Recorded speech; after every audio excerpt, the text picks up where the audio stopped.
Hi everyone, welcome to our channel American Sounds. My name is Jeff, and today we're going to learn English by an interesting story. And this story about a lazy boy who was actually quite smart by the end of the story.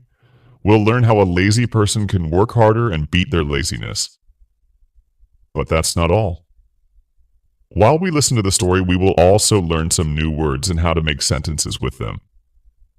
This will help us practice English in a fun and easy way, so stay with us till the end. Once upon a time, in a small village there lived a young boy named Ryan. He lived with his parents in a small house on the edge of the town. Ryan was very lazy every day. He helped his father in the fields, but his job was only to chase away the birds that came to eat their rice crops. Most people use sticks or slingshots to chase the birds, but Ryan didn't want to move too much, so he built wooden poles in different parts of the field and connected them with ropes this way. He could scare the birds without standing up. He could lie down and relax. His father was a bit worried about his laziness and thought, if I get sick, how will Ryan take care of everything? But since Ryan always finished his work, his father never got angry one summer. During a dry season, his father got very sick and Ryan had to take care of the whole field by himself. He tried, but he wasn't used to hard work. After a few weeks, the crops started to die because they didn't get enough water, and Ryan couldn't save them alone that night. Ryan sat outside under the stars feeling useless and disappointed. He thought, why didn't I ever try harder?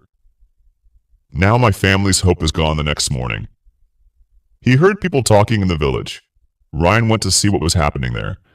A soldier was announcing a big competition at the king's palace. The winner would get a chest of gold. Ryan thought this could save my family without thinking much. Ryan said he would join the competition. The villagers laughed. They thought, how can someone as lazy as Ryan win against strong people from all over the kingdom? But Ryan didn't care. He had 3 days to reach the palace, so he left early. His parents didn't think Ryan would win, but they hoped this would make him work harder and change his lazy ways. After 3 days, the competition started. All the participants were gathered near a big lake. Many of them were strong and fit, which made Ryan nervous. How can I beat these people? He thought then the rules were announced. They had to cross the lake, and the first 3 people to finish would go to the next round. The countdown started 3, 2, 1, go. Everyone jumped into the lake and started swimming. But Ryan stayed behind. He thought there's no way I can win if I just swim. Suddenly, Ryan had an idea. He ran into the nearby forest, found some broken branches and made a small raft. He used another piece of wood as a paddle, Ryan thought. This is a race to cross the lake, not a swimming race. I may not be strong, but I can be smart as the others got tired from swimming. Ryan paddled across the lake slowly, but surely he passed many of them in the end. Ryan finished third and qualified for the next round. 2 other participants who were very strong also made it the next day. The final competition began.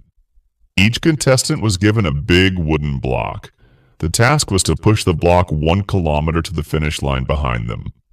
There were many tools they could choose from to help them, but they could only pick one. The first contestant quickly grabbed a rope and started pulling the block. The second contestant took a piece of wood to use as a lever to move his block. Ryan, however, didn't rush. He thought carefully about the tools. I can't win by using my muscles. I need to think smarter, he said to himself. After thinking for a while, Ryan picked a small knife. The crowd was confused. How could a knife help him move such a big block? But instead of pushing the block, Ryan started carving it. He cut the block into a round shape like a ball. After 1 hour, Ryan finished carving now. Instead of a heavy block, he had a wooden ball. Ryan pushed the ball easily while the other contestants struggled with their heavy blocks. He rolled it down the road, catching up to the others with all his strength and determination. Ryan was the first to cross the finish line. The crowd cheered loudly. No one had expected it. The lazy boy to win this story shows us that lazy people can be smart, but to achieve something great, they need a big reason like Ryan's love for his family. So if you ever feel lazy, find a strong reason to work hard, whether it's for your family, your dreams, or proving others wrong. A big goal can motivate you to give your best. Today, we also learned new words and sentences through this story.